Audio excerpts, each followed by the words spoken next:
ada seperti itu di KPK, ini sesuatu yang mengagetkan ya. Jumlah sementara yang sudah kami peroleh itu 4M.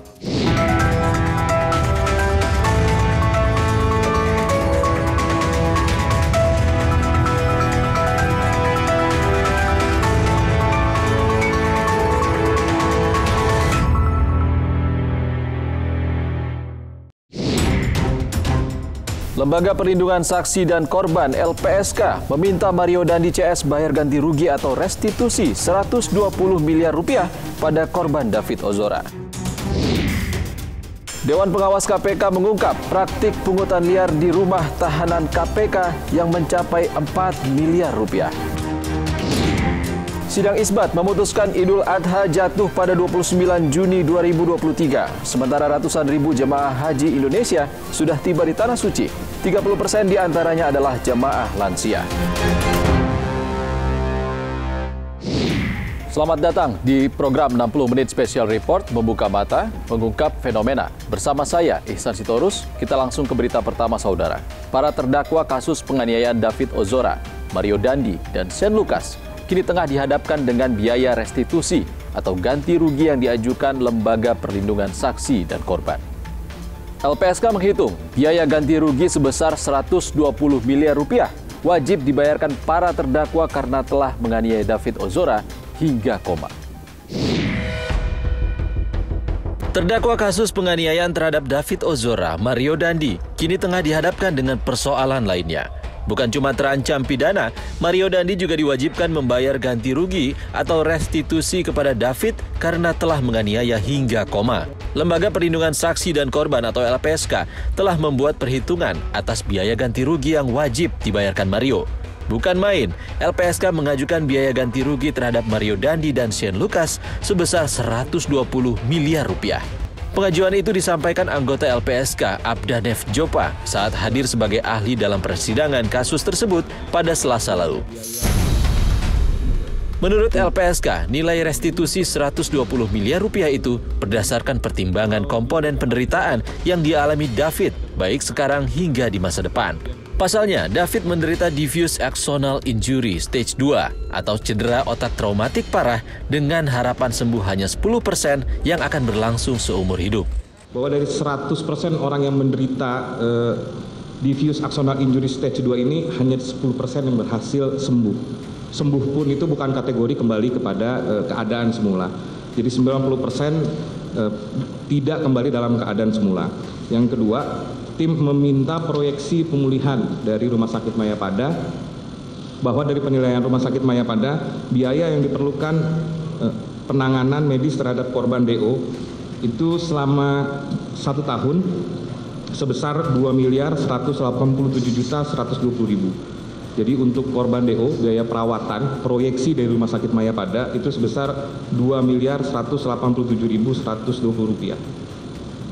Bahwa kemudian mengingat hanya 10% yang sembuh, artinya punya potensi yang lebih besar untuk tidak sembuh, tim kemudian menghitung berapa lama, pertanyaannya kemudian berapa lama jangka waktu yang dihitung. Bahwa kemudian tim berpendapat melakukan perhitungan merujuk pada data umur, ini BPS, situs BPS bahwa provinsi di Jakarta, umur rata-rata orang hidup itu 71 tahun. Nah, kemudian tim menilai 71 tahun dikurangi dengan umur korban DO menjadi korban, itu 17 tahun. Artinya ada proyeksi selama 54 tahun korban DO ini menderita. Sebelumnya, ayah David Ozora, Jonathan Latumahina, hanya mengajukan ganti rugi sebesar 52 miliar rupiah berdasarkan 3 komponen pada 17 Maret lalu. Di antaranya, penderitaan yang dialami David Ozora setara 50 miliar rupiah, perawatan medis dan psikologis senilai 1,3 miliar rupiah, serta ganti rugi atas kehilangan sebesar 40 juta rupiah. Namun dari angka itu, LPSK menghitung kembali kisaran ganti rugi pada sejumlah komponen, terutama penderitaan yang dialami David Ozora. LPSK pun menambah perhitungan proyeksi biaya penderitaan David Ozora hingga mencapai 118 miliar rupiah. Sedangkan perhitungan biaya perawatan medis dan psikologis tak berubah, yakni 1,3 miliar rupiah. Sementara LPSK menghitung biaya ganti rugi atas kehilangan berkurang menjadi 18,2 juta rupiah. ganti kerugian atas kehilangan kekayaan. Jumlahnya 40 juta. Atas jumlah 40 juta ini tim menilai nilai kewajarannya hanya 18 juta. LPSK menjelaskan, pengajuan ganti rugi ini berdasarkan peraturan pemerintah tentang ganti rugi bagi anak korban tindak pidana. Dalam peraturan itu, disebutkan 3 hal yang menjadi hak restitusi anak korban tindak pidana, yakni ganti rugi kehilangan kekayaan, penderitaan, dan biaya perawatan medis dan psikologis, seperti yang telah diajukan keluarga David Ozora dan LPSK. Penasihat hukum David Ozora, Melissa Anggraini mengungkap, pihak keluarga awalnya tak mengajukan upaya ganti rugi. Namun, berdasarkan kondisi yang dialami David, LPSK menyarankan agar keluarga korban mengajukan ganti rugi atas penganiayaan yang dilakukan Mario Dandi dan Shane Lucas. Kemudian diyakinkan dari LPSK, bahkan ini menjadi P19 Kejaksaan untuk dihitungkan restitusi, karena sejatinya restitusi ini adalah hak dari anak korban. Karena ini adalah hak, ada dicantumkan di dalam Undang-Undang LPSK, lalu secara teknis ada di Perma nomor 1 tahun 2022, ada juga di PP nomor 43 dan lain sebagainya. Artinya memang hak ini sudah disusun sedemikian rupa oleh negara untuk bisa dimintakan bagi korban. Dalam persidangan sebelumnya, ayah David Ozora, Jonathan Latumahina, sempat menyebut ganti rugi tak akan sebanding dengan apa yang telah dialami anaknya. Menurutnya, ganti rugi akan sebanding jika Mario Dandi juga mengalami koma seperti David. Tentang nilai dan lain-lain saya memang saya pikir nggak ada yang sebanding ya. Kecuali pelaku dilakukan hal yang sama gitu, dibikin koma. Itu baru sebanding menurut saya. Tapi misalnya sudah ada perhitungan dari LPSK, ya saya sih ikut aja bagaimana prosesnya. Menariknya, Jaksa Penuntut Umum menanyakan mekanisme pengawasan ganti rugi kepada LPSK. LPSK menjawab, meski restitusi telah diatur dalam peraturan pemerintah, namun belum ada aturan tersendiri terkait pengawasannya. Pernah ada praktek pembuatan rekening untuk dititipkan atau dimasukkan uang restitusi ke rekening, ada penyerahan langsung. Tapi mengingat ini jumlahnya cukup besar, ya mungkin mekanisme yang cocok dimasukkan ke dalam rekening. Atas nama? Atas nama pemohon. Pemohon. Pengawasannya, kalau memang ini sesuai dengan proyeksi LPSK, artinya harus dipergunakan seperti yang ada dalam proyeksi. Bagaimana mekanisme pengawasannya? Ada pengaturannya? Semua restitusi dari beberapa peraturan perundang-undangan tidak ada yang mengatur terkait dengan mekanisme pengawasan penggunaan uang restitusi. Sementara itu, terdakwa penganiayaan David Ozora, Mario Dandi, mengaku tak sanggup untuk membayar ganti rugi sebesar 120 miliar tersebut. Penasihat hukum Mario Dandi menyatakan, kliennya masih duduk di bangku kuliah dan belum berpenghasilan. Mario, sepengetahuan saya sih belum bekerja ya, dia hanya mahasiswa dan kita nggak tahu nanti sampai sejauh mana restitusi itu apabila nanti dikabulkan bisa dipulihkan, gitu loh. Karena ini bukan ayahnya nih yang melakukan tindak pidana yang akan dihukum sebagai pihak yang bertanggung jawab terhadap restitusi itu. Karena kalau saya rasakan ya kita sama-sama tahu lah, mahasiswa ya belum bekerja seperti apa. Ya saya juga nggak tahu apakah ada aset atas nama dia. Cuman sepanjang itu bukan atas nama dia, ya itu tidak bisa ditarik untuk melakukan penggantian terhadap restitusi itu. Hal ini pun sempat disinggung jaksa jika terdakwa tak mampu membayar ganti rugi. Namun menurut LPSK, restitusi bisa dibayarkan pihak ketiga, yaitu orang tua para pelaku. Katakanlah sekarang ketiga terdakwa itu menolak untuk membayar atau tiba-tiba menyatakan tidak mampu untuk membayar. Mekanismenya seperti apa untuk menindaklanjuti ketidakmampuan itu? Menjawab itu memang belum ada peraturan yang memaksa seorang terdakwa kalau kemudian tidak bisa membayar. Pada prakteknya yang sering dilakukan adalah membebankan pidana subsidiar pada praktek. Pembebanan restitusi itu dibebankan kepada siapa? Terdakwa. Terdakwa. Iya. Oke. Kepada pihak lain? Ada dimungkinkan pihak ketiga jika terdakwa tidak restitusi dibayarkan oleh para terdakwa atau para pelaku dan juga pihak ketiga. Pihak ketiga bisa? Bisa. Terkait dengan pembebanan restitusi ini yang bisa dibebankan kepada pihak ketiga, itu prosedurnya seperti apa? Di PP 43 2017 di Undang-Undang 31 2014 memang terkait dengan pihak ketiga, dalam penjelasannya kalau kita baca juga cukup jelas. Tapi dalam prakteknya pihak ketiga ini kemudian kita merujuk pada hubungan keperdataan, ya ada kemudian golongan 1 jika masih ditemukan nanti ya orang dalam konteks ini keluarganya yang membayarkan restitusi, yang ikut mengcover. Bukti saudara. Sementara itu, penasihat hukum Mario Dandi menanggapi pernyataan LPSK bahwa tanggung jawab biaya ganti rugi turut dibebankan kepada keluarga para terdakwa. LPSK menyebut pihaknya telah berkoordinasi kepada KPK soal harta ayah Mario Dandi, mantan pejabat Ditjen Pajak Rafael Alun, yang kini menjadi tersangka korupsi dan tindak pidana pencucian uang. Apakah sikap LPSK ini yang berkonsultasi juga dengan KPK itu dikaitkan dengan bahwa LPSK juga berpendapat bahwa ini yang bertanggung jawab bukan hanya terdakwa saja gitu ya? Sebentar gini, saudara ikut berkonsultasi dengan KPK? Di awal permohonan kasus memang ada beberapa pihak yang terlibat dalam rapat, misalnya. Tidak, saudara sendiri ikut ya. Saudara sampaikan ke LPSK, ke KPK. Iya, diskusi soal harta yang bisa dilakukan penyitaan untuk restitusi.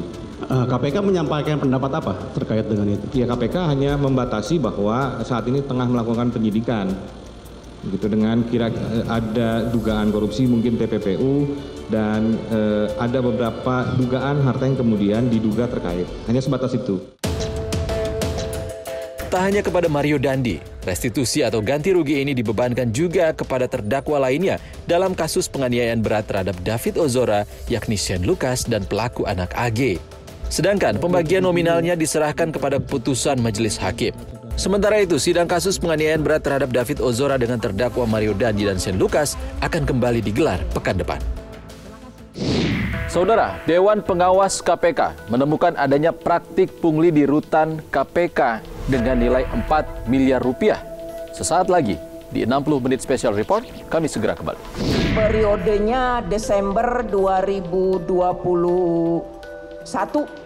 sampai dengan bulan Maret 2022 itu sejumlah 4M.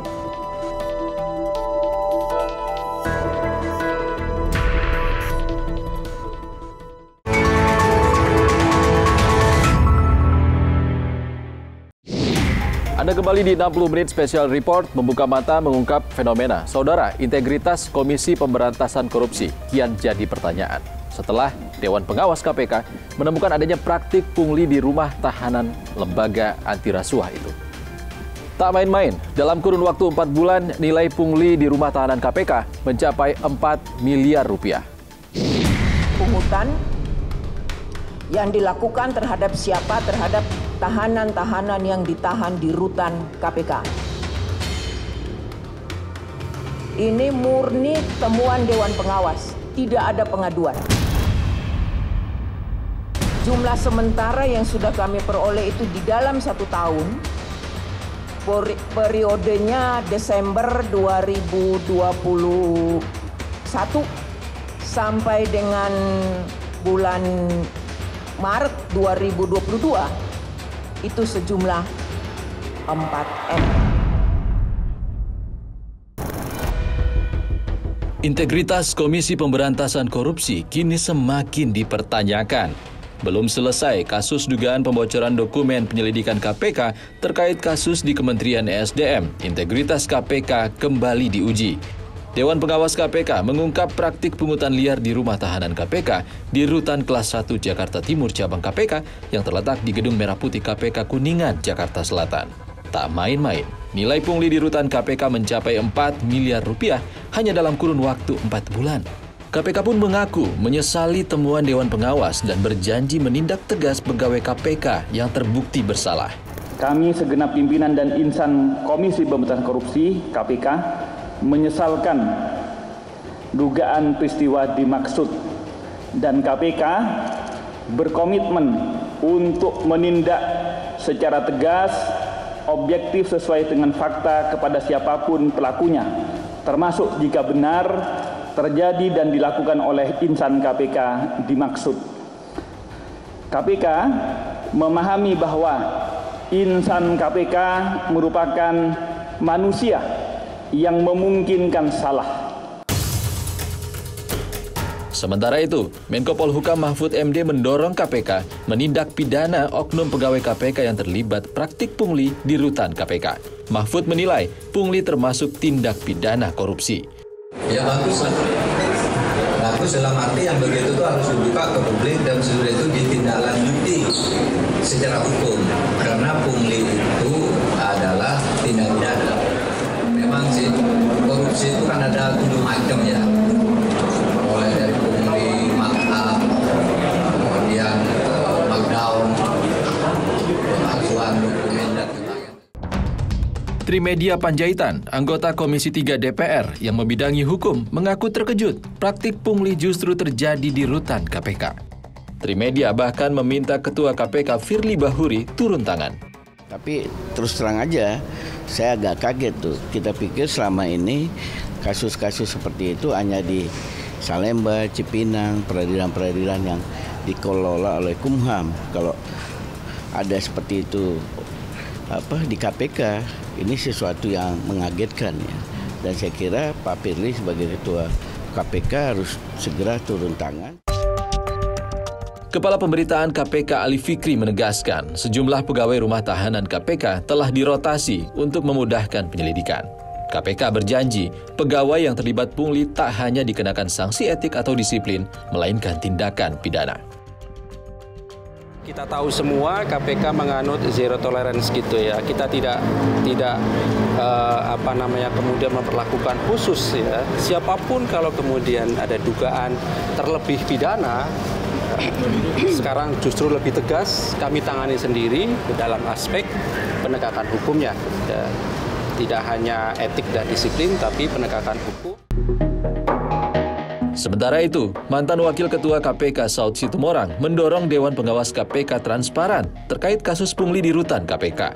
Saud menilai perputaran uang pungli di rutan KPK yang mencapai 4 miliar rupiah bisa berimplikasi besar. Walaupun dalam ekspos kemarin juga itu nggak jelas 5W1 hanya. Uang itu digunakan untuk apa? Itu kan seharusnya kalau ekspos gitu jangan kayak doorstop lah. Jelas lah bicaranya itu siapa berbuat apa, untuk apa uang itu. Uang itu apa untuk menguasai satu ruangan? Kan nggak mungkin ruang di KPK Gedung Merah Putih itu kan kecil itu. Jadi saya pikir itu uangnya itu berimplikasi lebih luas itu. Bukan hanya sekedar untuk menguasai ruangan atau berbuat sesuatu. Komisi Pemberantasan Korupsi memiliki 4 rumah tahanan yang tersebar di sejumlah lokasi.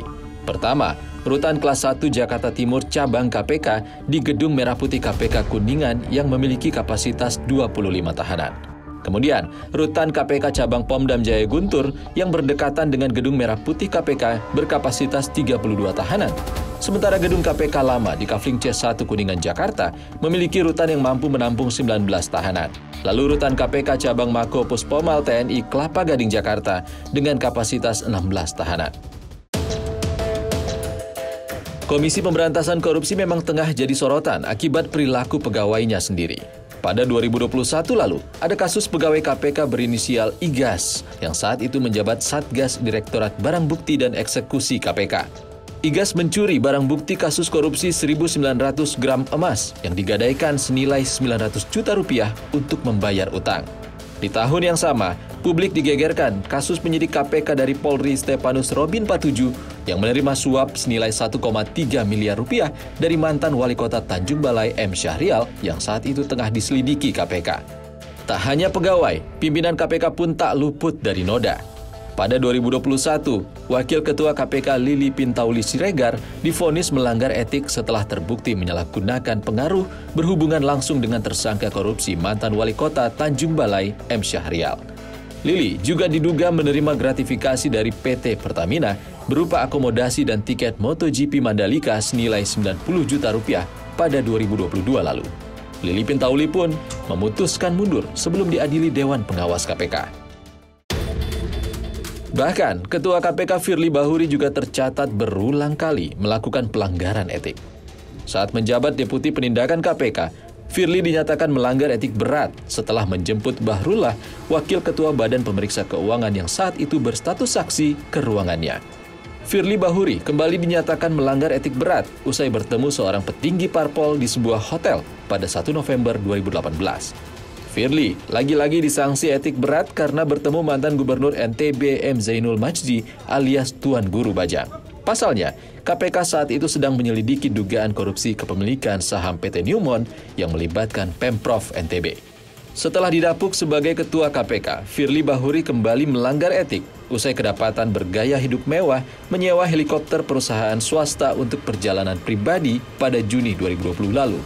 Terbaru, Firly dilaporkan terlibat dugaan pembocoran dokumen penyelidikan dugaan korupsi tunjangan kinerja Kementerian ESDM. Dokumen itu disebut bersifat rahasia hingga membuat kerja senyap KPK jadi sia-sia. Namun, kasus pelanggaran etik pembocoran dokumen dihentikan Dewan Pengawas KPK karena dinilai tak cukup bukti.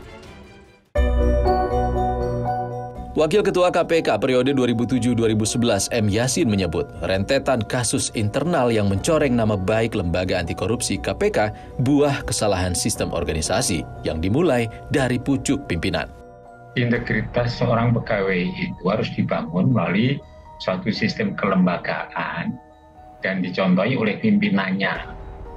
Kalau pimpinannya banyak yang tidak berintegritas, kemudian para deputi atau jajaran di sekretariat jenderalnya juga pimpinannya tidak concern kepada integriti dan penegakan etik yang tegas, maka akhirnya terjadi seperti ini.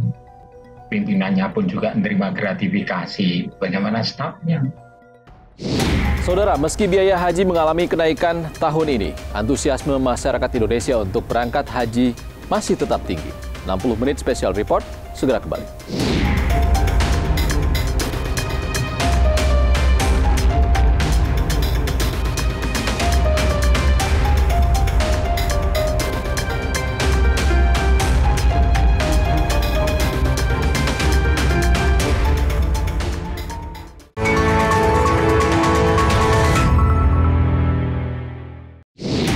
Anda kembali bersama kami di 60 menit special report membuka mata mengungkap fenomena. Saudara, Indonesia, negara dengan penduduk muslim terbesar di dunia. Maka tak heran, animo masyarakat Indonesia sangat tinggi pergi haji. Saudara, tahun ini kuota haji yang diberikan pemerintah Arab Saudi kepada Indonesia mencapai 229.000. 30% diantaranya adalah jamaah lansia. Maka tak heran, pemerintah mengusung tema Haji Ramah Lansia pada penyelenggaraan haji tahun 2023. Saudara, jemaah haji lansia yang jumlahnya mencapai 66.000 beruntung bisa ke Tanah Suci. Karena banyak jemaah haji yang gagal berangkat karena biaya yang terus naik. Lalu bagaimana menyikapi biaya haji yang kemungkinan akan naik tahun depan? Berikut penelusuran jurnalis Kompas TV, Lintang Pudiastuti. Sidang isbat secara mufakat bahwa 1 Zulhijjah 1444 Hijriah jatuh pada hari Selasa tanggal 20 Juni 2023 Masehi dan hari Raya Idul Adha jatuh pada hari Kamis tanggal 29 Juni 2023 Masehi. Kementerian Agama Republik Indonesia menetapkan Hari Raya Idul Adha jatuh Kamis 29 Juni mendatang. Hal ini diputuskan setelah pemerintah melakukan sidang isbat dan menentukan 1 Zulhijjah 1444 Hijriah jatuh pada 29 Juni 2023.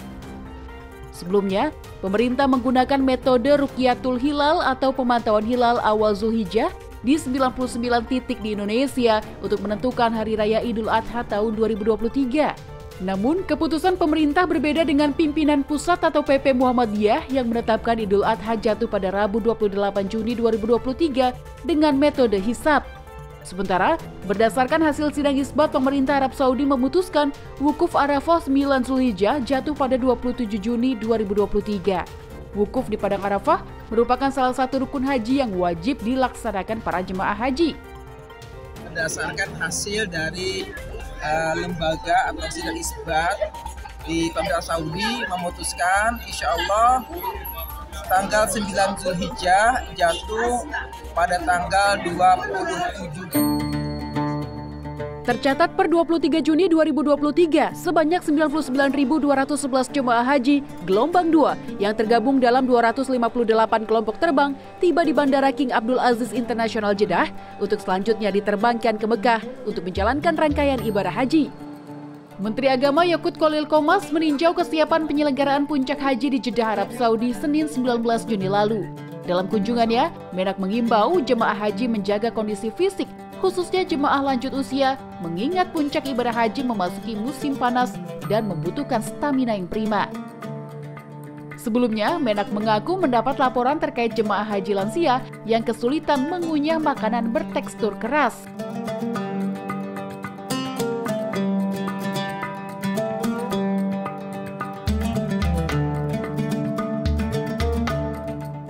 Sebagai negara dengan penduduk muslim terbanyak di dunia, tak heran animo masyarakat Indonesia melaksanakan ibadah haji sangat tinggi. Namun, selain waktu tunggu keberangkatan haji yang cukup lama, sebagian masyarakat juga terkendala kenaikan biaya haji yang terjadi tahun ini. Kementerian Agama dan DPR menetapkan biaya perjalanan ibadah haji atau BP tahun 2023 sebesar Rp49,9 juta.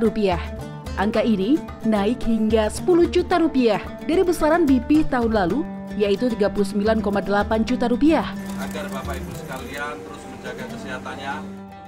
BP meliputi biaya penerbangan, akomodasi di Madinah dan Mekah, living cost atau biaya hidup, serta visa.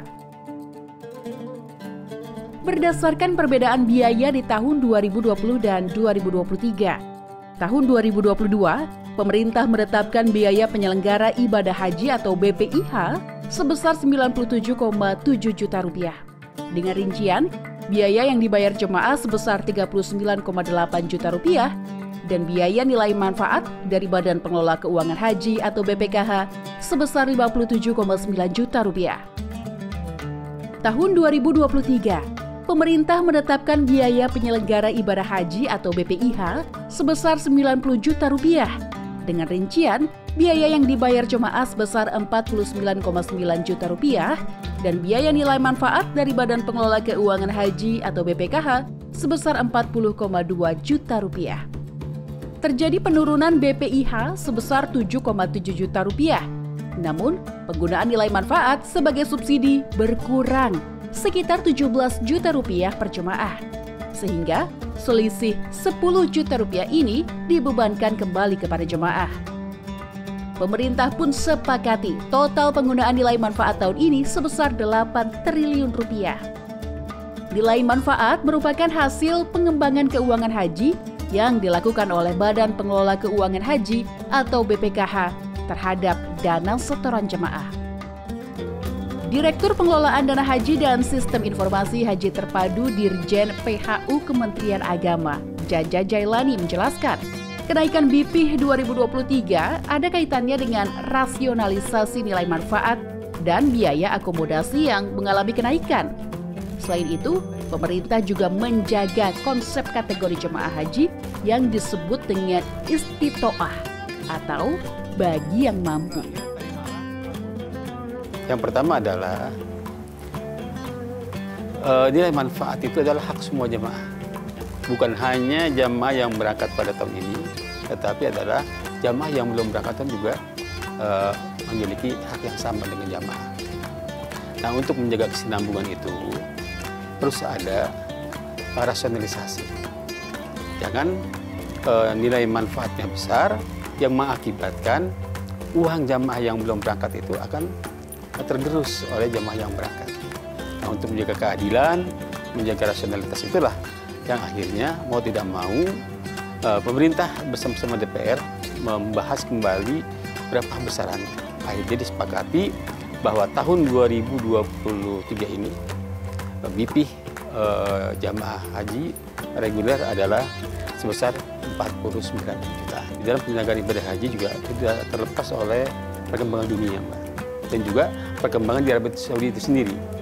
Yang pertama adalah berkaitan dengan dolar. Dengan nilai kurs itu kan sangat berpengaruh. Dia ada 3 layanan, Mbak, yaitu transportasi, catering, dan hotel. Nah, terus juga ada transportasi kan berselawat. Nah, ini kan juga ada penyusunan harga yang dilakukan oleh kawan-kawan hasil lelang di Saudi. Nah, ketiga faktor inilah yang menyebabkan adanya kenaikan.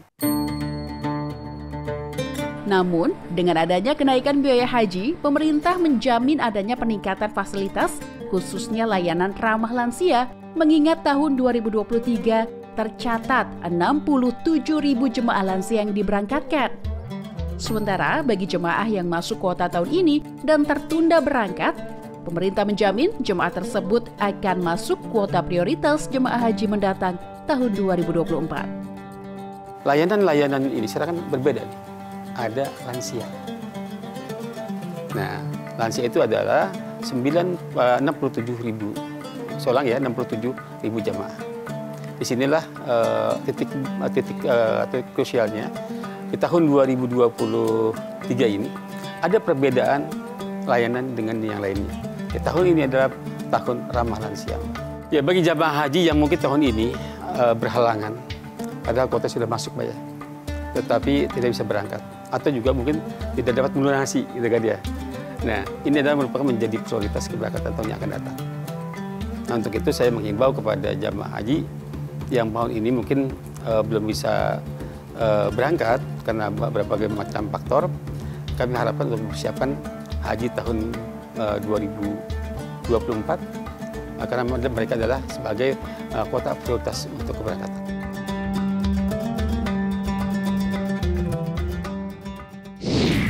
Saudara, pemerintah pun berjanji akan menyiapkan solusi untuk mengantisipasi kenaikan biaya haji di tahun-tahun berikutnya. 60 menit special report, segera kembali. Setoran awal kita masih 25 juta. Setoran jamaah yang 25 juta ini kan 10 tahun yang lalu, Mbak. Dan kondisi ekonomi sekarang sudah sangat jauh berubah.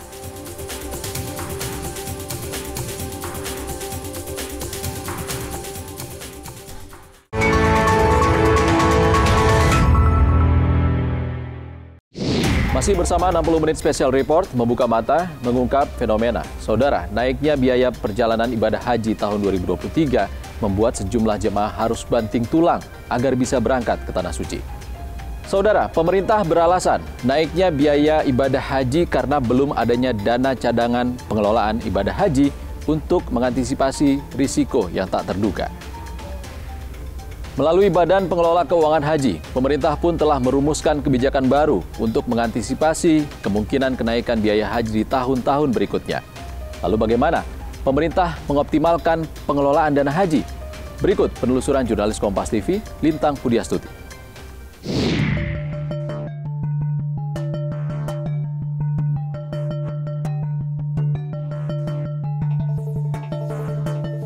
Di tahun 2023 ini, Indonesia mendapat alokasi kuota sebanyak 221.000 jemaah haji yang terdiri dari 203.320 kuota jemaah haji reguler dan 17.680 kuota jemaah haji khusus. Namun, Kemenak mencatat hingga penutupan pelunasan biaya haji 19 Mei lalu, ada 24.276 calon jemaah haji yang belum melunasi BPIH atau biaya yang ditetapkan. Sebagian terkendala masalah finansial. Mari kita lihat komposisinya. Tahun 2022, BPIH yang ditanggung jemaah sebesar 40,54%. Biaya yang ditanggung BPKH dari nilai manfaat adalah 59,46%. Kita lihat di tahun 2023, BPIH yang ditanggung jemaah sebesar 55,3%, sementara biaya yang ditanggung BPKH dari nilai manfaat adalah sebesar 44,7%. Mengapa komposisi biaya yang ditanggung BPKH lebih kecil di tahun 2023 ini? Kenaikan biaya perjalanan ibadah haji atau BPIH berkaitan dengan kenaikan biaya masyair atau biaya prosesi ibadah haji selama di Arafah, Mina, dan Musdalifah yang semula Rp1.800 atau setara 7,22 juta rupiah menjadi Rp5.656 atau setara 22,71 juta rupiah. Biaya ini ditetapkan sepenuhnya oleh Kerajaan Arab Saudi sebagai penyelenggara ibadah haji.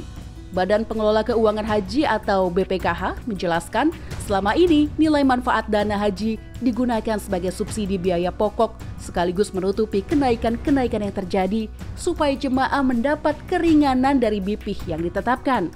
Dalam perkembangannya, komposisi nilai manfaat yang digunakan dari tahun ke tahun terus membesar. Tahun 2014, penggunaan nilai manfaat sebesar 32%. Tahun 2015 sebesar 39%. Sementara di tahun 2016 sebesar 42%. Kita lihat di tahun 2017 sebesar 44%. Sedangkan di tahun 2018 dan 2019 sebesar 49%. Puncaknya, tahun 2022, penggunaan nilai manfaat sudah mencapai 59%. Nilai manfaat ini memang diperuntukkan sebagai subsidi para jemaah yang akan berangkat ke Tanah Suci. Namun, seyogyanya harus dirasakan juga oleh jutaan jemaah lainnya yang sudah membayar setoran awal, namun masih menunggu antrean berangkat haji selanjutnya. Apabila nilai manfaat digunakan menutup seluruh kenaikan biaya yang terus naik tanpa diimbangi nilai BPih, hal ini dapat mengganggu keuangan haji. BPKH menyebut komposisi BPih dan penggunaan nilai manfaat saat ini sudah tidak ideal dan akan berdampak untuk jemaah tunggu. Pengelolaan haji dengan model sekarang, terutama untuk pembiayaannya yang masih lebih besar sumber yang berasal dari subsidi nilai manfaat, itu menyebabkan besar pasak daripada tiangnya.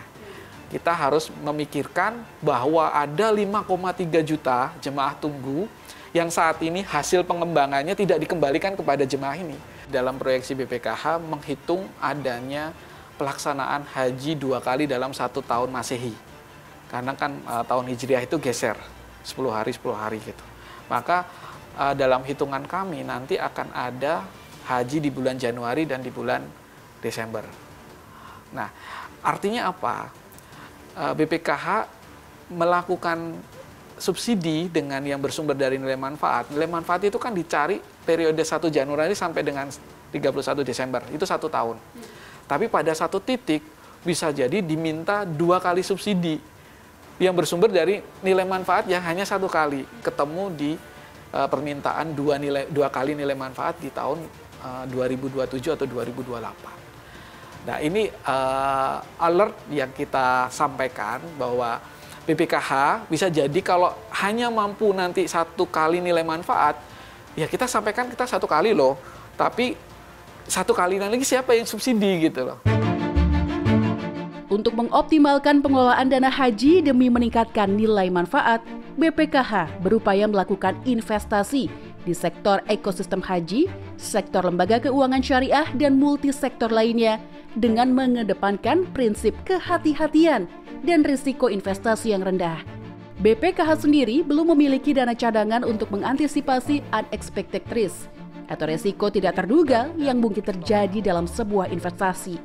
Kenaikan harga dari Kerajaan Arab Saudi, biaya masyair dan segala macam yang tidak terprediksi mungkin tahun depan berapa persen itu. Solusinya atau siap-siapnya yang dilakukan oleh BPKH ini seperti apa sih Pak? Kenaikan ini memang tidak bisa dihindari. Maka sebenarnya yang bisa dilakukan BPKH adalah pertama BPKH sesuai dengan tusinya adalah melakukan investasi maupun penempatan ke area ekosistem haji yang mendukung pelaksanaan haji. Bagaimana makan itu bersumber dari makanan Indonesia. Nah, kemudian kalau penginapan, bagaimana menginap di hotelnya BPKH yang kemudian pada saat kita bayarkan, kita terima pembayaran dari jemaah, kembali lagi untuk jemaah lagi. Untuk penempatan di bank syariah itu maksimum 30%. Nah, selebihnya 70%-nya ada di investasi. Nah, di investasi ini sendiri kemudian ada investasi langsung, investasi surat berharga, investasi lainnya, dan investasi emas. Yang dibatasi, investasi emas itu dibatasi maksimum 5%. Investasi langsung lainnya dibatasi 10% maksimum. Investasi langsung itu dibatasi 20%. Sisanya itu diabsorb di surat berharga. Untuk mengcover risiko tersebut, saat ini juga BPKH tidak atau belum ada pembentukan cadangan. Di mana BPKH tidak mempunyai modal karena apa? Tidak ada sama sekali penyertaan dari pemerintah atau negara menjadi modal. Dimana kalau kita ketahui dalam manajemen risiko, modal itu menjadi penting untuk buffer unexpected risk. Kementerian Agama menjelaskan tidak menutup kemungkinan biaya haji akan naik di tahun-tahun berikutnya, tergantung dari biaya kebutuhan dan kondisi ekonomi dunia. Namun, pemerintah terus berupaya melakukan pendekatan khusus kepada Arab Saudi terkait biaya yang ditetapkan. Pemerintah juga akan merumuskan kebijakan baru untuk menghadapi kenaikan biaya demi memudahkan jemaah berangkat haji. Bagaimana persiapan Kemenak dalam hal ini untuk menghadapi kenaikan biaya lagi yang mungkin jemaah juga makin keberatan mungkin? Setoran awal kita masih 25 juta. Setoran jamaah yang 25 juta ini kan 10 tahun yang lalu, Mbak. Dan kondisi ekonomi sekarang sudah sangat jauh berubah. Kami sedang membuat rumusan berkaitan dengan BPIH ke depan. Hasil kajian kami, tapi ini belum menjadi kebijakan, hasil kajian. Ada beberapa rumusan. Yang pertama adalah meningkatkan nilai setoran awal. Yang kedua ada cicilan, sehingga pada saat nanti jamaah itu akan berangkat tidak memberatkan. Gitu Pak. Sehingga apakah dicicil. Apa toga bukan setahun berapa. Itu akan disepakati bersama-sama dengan Komisi 8. Mempersiapkan keberangkatan haji memang tak mudah. Apalagi jika harus dihadapkan ketidakpastian waktu dan biaya.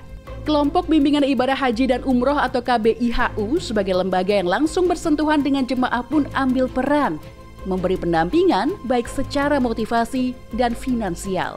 Manasik secara berkala juga rutin dilakukan sebelum keberangkatan untuk mengedukasi jemaah terkait rangkaian pelaksanaan ibadah haji maupun mengenai perubahan kebijakan haji yang sedang berlaku. Kita dari awal KBIH ini memotivasi jamaah begitu setelah membayar 25 juta setoran awal, itu kita sarankan untuk nabung. Mengurus ya FK ini dari pusat sudah mewanti-wanti seluruh pembimbing memberikan motivasi untuk selalu mengikuti bimbingan manasik. Yang kedua menjelaskan bahwa bersiap-siap, siapa tahu ya itu BPIH itu akan naik. Itu sudah kita ini. Itu kalau ada ya jamaah yang kekurangan tadi, kalau ini ya yayasannya atau ini pembimbingnya punya kemampuan, bantu itu. Yang kedua, kita bisa kerjasama dengan lembaga keuangan. Bank Syariah itu juga mau bantu. Asalkan jamaah haji itu punya jaminan entah rumah apa, bisalah. Ini sudah kita lakukan. Kenaikan biaya haji semestinya bisa diprediksi lebih dini, supaya calon jemaah dapat mempersiapkan sejauh hari. Pemerintah bersama badan pengelola terkait diharapkan mampu merumuskan kebijakan demi memudahkan calon jemaah haji melaksanakan rukun Islam yang kelima. 60 menit sudah kami hadir menemani Anda saudara. Tetap ikuti perkembangan pemilu 2024 di Kompas TV, independen, terpercaya. Saya Ihsan Sitorus undur diri. Sehat selalu. Sampai jumpa.